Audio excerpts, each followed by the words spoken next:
¿Qué pasaría si te dijeran que reducir el tiempo de una operación financiera de 12 segundos a solo 1 podría multiplicar la actividad por más de 5? Y no estamos hablando de la bolsa tradicional, sino del mismísimo corazón de las finanzas descentralizadas. Hola y bienvenidos. Hoy vamos a hacer un análisis a fondo de un documento fascinante que explora cómo un cambio técnico, que en apariencia es menor, en la red Ethereum podría desencadenar unas consecuencias enormes para el mercado. Exacto. Es una pregunta clave.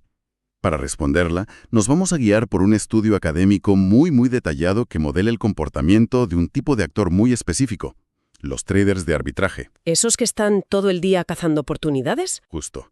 Son esos operadores que viven literalmente de cazar las minúsculas y fugaces diferencias de precio de un mismo criptoactivo entre, por ejemplo, un mercado centralizado como Binance y uno descentralizado como puede ser Uniswap. Y lo interesante es que el estudio construye un agente de trading virtual, casi un clon digital de uno de estos operadores, para ver cómo reaccionaría en dos escenarios. El actual, el de los 12 segundos, y uno hipotético ultra rápido, de 1 segundo. Vamos a ver su estrategia, los riesgos y, sobre todo, los resultados de esa simulación, que ya adelanto que son sorprendentes. Vamos a desgranarlo. Para empezar, y para quien no esté tan metido en esto, la idea del arbitraje CEX-DEX, como se le llama, suena casi a dinero fácil, a dinero gratis. Sí, lo parece. La estrategia, tal y como la describe el documento, parece muy sencilla. Ves que una criptomoneda está un poquito más barata en el exchange descentralizado, el DEX, la compras ahí y al mismo tiempo la vendes más cara en el centralizado. Y la diferencia, pues para ti. Parece una máquina de hacer dinero. Parece, pero esa es la palabra clave. Parece. Porque el documento deja muy claro desde el principio que esta estrategia está cargada de lo que llama riesgo de ejecución. A ver. Mientras que la operación en el CEX, en el centralizado, es prácticamente instantánea, la otra parte de la operación, la que haces en el DEX, en la blockchain de Ethereum, esa tiene que esperar. Tiene que entrar en un bloque, claro. Exacto, tiene que esperar a ser incluida en un bloque. Y esa inclusión, esa confirmación, no está ni mucho menos garantizada. Espera, detengámonos ahí, porque eso me parece un poco contraintuitivo. A ver, yo si envío una transacción a la red y pago la comisión adecuada, entiendo que se ejecuta y ya está, ¿no? Porque podría fallar. Ojalá fuera tan simple. El estudio enumera varias razones, de hecho. La más obvia es que no pagues una comisión de prioridad suficiente, ¿no? Y que el constructor del bloque, que está ahí ensamblando las transacciones, pues simplemente te ignore porque hay otras más rentables para él. Vale, la puja. Eso es. Otra, que es muy común en este mundo, es que otro trader, un competidor, sea literalmente milisegundos más rápido que tú y te quite la oportunidad. Esto es una carrera constante. La famosa latencia, vamos. Exacto. O incluso, y esto ya son casos más extremos, pero que se han visto, que el constructor del bloque censure activamente tu transacción por algún motivo. Pero al final el resultado es el mismo. Tu orden de venta en el CEX se ha ejecutado, pero tu orden de compra en el DEX ha fallado. Justo. Y de repente te encuentras en una posición muy incómoda. Claro, has vendido algo que en realidad todavía no has conseguido comprar. Estás en corto, como se suele decir. Y si justo en ese momento el precio se dispara, tienes que recomprar el activo mucho más caro para cerrar la posición. Y lo que iba a ser un beneficio seguro se convierte en una pérdida. Has dado en el clavo. Ese precisamente es el riesgo fundamental que este estudio se propone modelar y cuantificar. No es solo una cuestión de si ganas o no ganas, es cuánto puedes llegar a perder si las cosas salen mal en esa ventana de tiempo. Y esa ventana de tiempo es justo lo que nos lleva al núcleo del experimento. El estudio no compara dos sistemas distintos, sino dos versiones de Ethereum. La actual, con sus bloques o slots cada 12 segundos, y un sistema teórico con subslots de 1 segundo. Intuitivamente, pues una piensa que más velocidad es igual a más oportunidades. Es la primera conclusión lógica, ¿sí? Pero los resultados de la simulación van mucho más allá de eso. Las cifras de verdad son espectaculares. De media, el número de transacciones de arbitraje que el agente realiza se dispara un 535%. ¿Un 535%? Sí. Y el volumen total de negocio que mueve aumenta un 203%. Pero lo realmente interesante, el porqué de estas cifras, no es tanto la velocidad pura, es la reducción drástica de la incertidumbre. Vale, profundicemos en eso porque me parece el punto más importante de todo el análisis, porque la certidumbre es más relevante que la velocidad en sí. A ver, volvamos a esa posición abierta y tan peligrosa de la que hablábamos. En el sistema actual de 12 segundos, si tu operación en el DEX falla, tienes 12 segundos muy largos durante los cuales el mercado se puede mover de forma muy violenta en tu contra. 12 segundos antes de poder hacer algo, claro. Antes de tener la oportunidad de volver a intentarlo o de cerrar la posición asumiendo una pérdida. Es una ventana de riesgo enorme. La varianza de los posibles resultados, desde una pequeña ganancia hasta una gran pérdida, es altísima. Es mucho tiempo, sí, para que las cosas salgan mal. Muchísimo.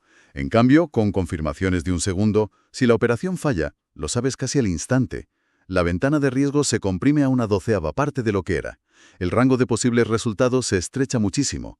La operación, en su conjunto, se vuelve mucho más predecible. Entendido. O sea, no es que corras más rápido, es que si te tropiezas, el suelo está mucho más cerca y el golpe es mucho menor. Esa es una analogía fantástica, de verdad. El coste potencial del fracaso se reduce de una forma tan drástica que incentiva a los traders a intentar muchísimas más operaciones que antes.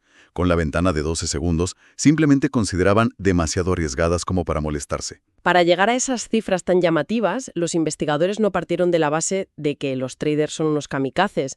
De hecho, construyeron un agente de trading virtual, como decíamos, muy realista. Así es, el documento describe dos modelos. Primero, un modelo simple, que sirve como de referencia, que intenta mecánicamente cada oportunidad que ve por encima de un umbral. Pero el modelo clave, el que da los resultados más reveladores, es el modelo con aversión al riesgo. ¿Y qué lo hace diferente? ¿Cómo piensa este agente que es más listo? Pues este agente es más sofisticado. No se fija solo en el beneficio potencial bruto. Calcula lo que en finanzas se conoce como el valor esperado ajustado por la varianza. O sea que sopesa el riesgo. Exacto. Pondera el posible beneficio contra el riesgo de que las cosas salgan mal. Y solo aprieta el gatillo, por así decirlo, si ese valor, ya descontado el riesgo, supera un umbral mínimo de rentabilidad que se ha fijado. Es un trader que piensa antes de actuar. Y lo que me parece más fascinante es su comportamiento cuando, a pesar de todo, la operación falla. No entra en pánico, sino que activa lo que el estudio llama una lógica de repliegue, una fallback logic, que es como un árbol de decisiones muy bien estructurado. Exacto, y esto es crucial para la sofisticación del modelo. Tras un fallo, el agente evalúa activamente tres opciones. La primera es cerrar inmediatamente. Es la opción conservadora. La más segura, imagino. Sí, vuelve al CEDEX y recompra el activo que había vendido, asumiendo la pequeña pérdida o ganancia que haya en ese instante. El objetivo es eliminar la incertidumbre de la ecuación lo antes posible. Segura, pero a costa de cristalizar una pérdida casi segura, ¿no? Me imagino que para un trader debe ser muy tentador aguantar un poco más en lugar de aceptar la derrota al instante. Es una tensión muy real, sí. Por eso existe la segunda opción, reintentar en el DEX. El agente vuelve a enviar la orden de compra en el siguiente slot o subslot y cruza los dedos para que esta vez sí entre. Es una apuesta a que la oportunidad de arbitraje sigue ahí y a que esta vez tendrá más suerte. Vale. Y luego está la tercera vía, que es la más curiosa de todas. Sí, la tercera es esperar. El agente literalmente no hace nada durante un breve instante, un segundo en la simulación. La estrategia aquí es ver si las condiciones del mercado cambian a su favor. A ver si suena la flauta. Un poco sí. Quizás el precio se mueve y la operación se vuelve aún más rentable, o quizás la congestión de la red baja un poco. Es una pausa táctica antes de volver a enfrentarse a la decisión de cerrar, reintentar o seguir esperando. Es una lógica muy deliberada. Es un modelo muy sofisticado, desde luego. Pero, por muy impresionante que sea, el propio estudio menciona sus limitaciones. Y hay una que me llama muchísimo la atención. La simulación asume que las comisiones de gas son cero. Sí. Un momento, eso me parece una simplificación enorme. En la vida real, el gas es un factor absolutamente decisivo. ¿No podría esto invalidar toda la conclusión de que miles de operaciones de bajo margen de repente se vuelven rentables? ¿El gas podría comerse todo el beneficio? Es una crítica muy pertinente. Y de hecho, es la más importante que se le puede hacer al modelo. Los autores son transparentes con esto. Es una simplificación que hacen para poder aislar el efecto del tiempo de confirmación. Vale. En el mundo real, tienes toda la razón. Esas comisiones existen y son variables. Muchas de las oportunidades de arbitraje más pequeñas que el modelo considera viables, en la práctica no serían rentables una vez que pagas el gas. El resultado en el mundo real probablemente sería más moderado por este factor. El estudio se centra en el cambio relativo de comportamiento, más que en la rentabilidad absoluta final. De acuerdo, es una concesión importante a tener en cuenta. Entiendo el modelo de la gente, es muy complejo. Pero un trader, por muy inteligente que sea, no opera en el vacío. ¿Cómo replicaron los investigadores el caos y la competencia de un mercado real para poner a prueba a este agente? Pues crearon un entorno de simulación que está muy bien pensado. Nuestro agente 1, el que estudiamos, no está solo. Compite contra el agente 2, que no es una sola persona, sino una representación de todo el resto del mercado. ¿Todos los demás? De todos los demás arbitrajistas, sí. Y aquí es donde el modelo introduce una de sus variables clave. Cuando nuestro agente 1 intenta una operación, el modelo le asigna una probabilidad de éxito fija del 35%. Un 35% me parece una cifra un poco arbitraria. ¿De dónde la sacan? No es arbitraria. Los investigadores la calibraron analizando datos reales de la blockchain para estimar la tasa de éxito de los bots de arbitraje en condiciones reales de mercado. Y si la operación de nuestro agente falla, que es el 65% de las veces, el modelo asume que es porque otro competidor, el agente 2, fue más rápido y se llevó la oportunidad. Ah, vale. Es una forma de simular esa lucha constante por ser el primero. Una guerra de milisegundos. Y para hacerlo aún más realista, introdujeron dos elementos más: el noise trading y la reversión de precios. Son dos conceptos que le dan mucha credibilidad al entorno, sí. El noise trading, o ruido de mercado, simula las operaciones de los usuarios normales, gente que compra y vende en el DEX por sus propias razones, sin estar haciendo arbitraje. Y eso añade un elemento de imprevisibilidad al movimiento de los precios. El caos del día a día. Eso es. Y por otro lado, la reversión de precios es un mecanismo que modela cómo, de forma natural, los precios del DEX tienden a ajustarse a los del CEX, incluso sin arbitrajistas. Todo este sistema, además, se alimentó y calibró con datos reales de Binance y Uniswap de mediados de 2025 para que la simulación fuera lo más fiel posible. Y con todo este montaje tan completo, los resultados muestran algo muy específico. El aumento de actividad es muchísimo mayor en las pools de liquidez con las comisiones más bajas, las de 1 y 5 puntos básicos. Exacto. Y para que todos lo entiendan, un punto básico es una centésima de un punto porcentual. O sea, hablamos de comisiones minúsculas, del 0.01% y 0.05%. Y es en estas pools donde se ve la genialidad del modelo. ¿Por qué hay? Porque en ellas las oportunidades de arbitraje existen, pero los márgenes de beneficio son ínfimos, son migajas. Con el sistema de 12 segundos, el riesgo es demasiado alto para una recompensa tan pequeña. El peligro de que el precio se mueva en tu contra durante esos 12 segundos es mayor que la migaja que podrías ganar. No compensa el riesgo. Nuestro agente racional ni se molesta en intentarlo. Precisamente. Sin embargo, al reducir el tiempo de confirmación a un segundo, el riesgo se desploma. La ventana de peligro se vuelve mínima, y de repente miles de estas pequeñas oportunidades marginales que antes eran despreciadas se vuelven atractivas y rentables. El agente ahora sí que se lanza a por ellas. Es como si antes solo valiera la pena agacharse a por un billete de 20 euros que vieses en el suelo, porque el esfuerzo y el riesgo de que alguien te lo pisara eran considerables.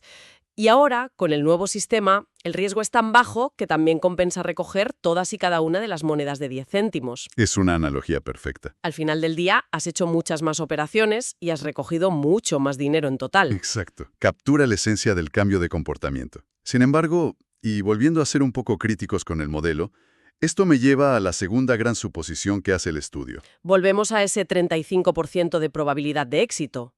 El modelo asume que es fijo, que no cambia.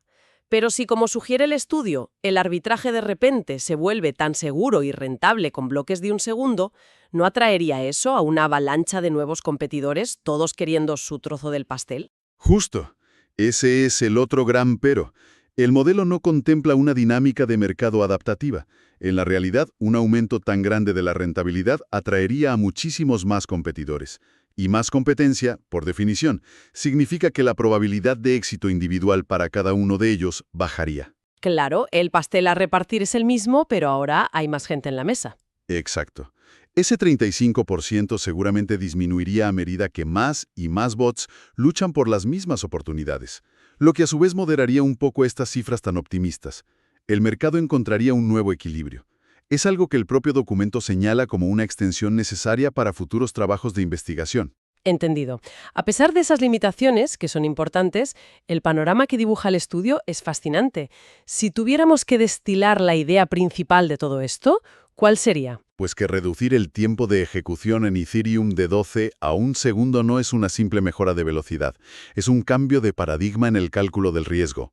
No se trata de hacer lo mismo de siempre pero más rápido. Va más allá. Se trata de que la ecuación fundamental de riesgo versus beneficio cambia tan drásticamente que habilita una clase completamente nueva de actividad económica, el arbitraje de bajo margen, que antes era demasiado peligroso para existir a gran escala. La clave, por tanto, no es la velocidad en sí misma, sino la reducción de la varianza, de la incertidumbre. Y las cifras que lo respaldan son para recordar. Para un agente que evalúa el riesgo, hablamos de un aumento del 535% en el número de transacciones y del 203% en el volumen total negociado. Es una transformación completa. Para terminar, a mí me gustaría dejar una reflexión en el aire. El estudio se centra de forma muy clara en los beneficios para los arbitrajistas. Son actores sofisticados del mercado que, en teoría, ayudan a que los precios sean más eficientes para todos. Pero, si este cambio fomenta un aumento tan drástico de la actividad de alta frecuencia, ¿qué implicaciones tiene para el usuario común de Ethereum? Es una pregunta muy pertinente. Si miles de bots empiezan a enviar millones de transacciones pequeñas pero rentables cada pocos segundos para capturar estas oportunidades, ¿Podría esta nueva avalancha de transacciones, aunque sean marginales individualmente, llevar a una mayor congestión del espacio de los bloques? ¿Y no podría eso, en última instancia, traducirse en comisiones de gas más altas para todos los demás? claro, Se plantea una tensión interesante. El beneficio para un grupo pequeño de traders sofisticados podría acabar perjudicando la experiencia del usuario promedio que solo quiere usar una aplicación, o acuñar un NFT, o hacer una transferencia. es una cuestión fundamental sobre a quién beneficia realmente la optimización de estas redes. Una tensión que sin duda veremos jugar a medida que la tecnología evoluciona hacia sistemas más rápidos. Con esto cerramos nuestro análisis de hoy. Gracias por acompañarnos.